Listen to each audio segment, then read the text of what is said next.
जिंदगी का सबसे बड़ा धोखा यह है, हम सोचते हैं कि कमाया हुआ सुख हमारा अधिकार है और मिला हुआ दुख भगवान की सजा।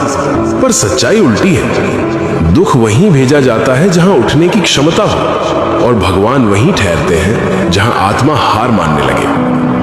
आज जो ये कहानी सुन रहा है, शायद तुम्हारे अंदर भी एक टूटा हुआ हिस्सा होगा, तो ध्यान से सुनो। ये कहानी किसी एक लड़के की नहीं, ये हर उस आत्मा की है जिसे समय ने कड़ा बनाया है। एक लड़का, मेहनती, सरल, श्रद्धावान, पर किस्मत ने उसे सिर्फ इंतजार दिया और लोग ठहाके। कोई उसका श्रम नहीं देखता, सिर्फ पूछता, भगवान ने तेरे साथ ऐसा क्यों किया?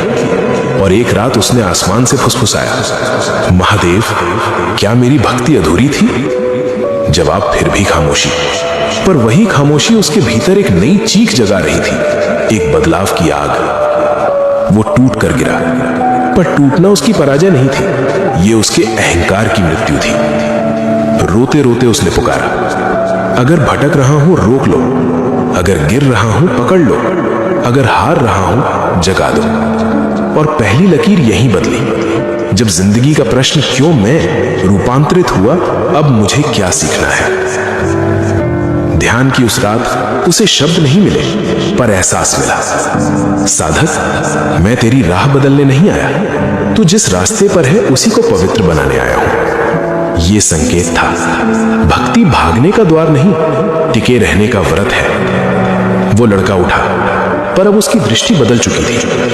दुनिया जख्म दिखाती रही और वो अपने घावों में दीक्षा खोजने लगा। जिंदगी की असली चाल यही है, दुख मार्ग बदल देते हैं और भक्ति लक्ष्य। महादेव चमत्कार नहीं करते, वो इंसान के भीतर से पशु को हटाकर साधक पैदा करते हैं। जो राह टूटकर छूटी थी, वहीं से अब साधना का प्रथम चरण शुरू होता है। याद रखना, जिस इंसान को वक्त ने गिराया है, उसे भगवान थाम कर उठाते हैं, ताकि वो गिरने वालों को उठाना सीख जाए। भक्ति तुम्हें भागने नहीं देगी, भक्ति तुम्हें दिशा देगी।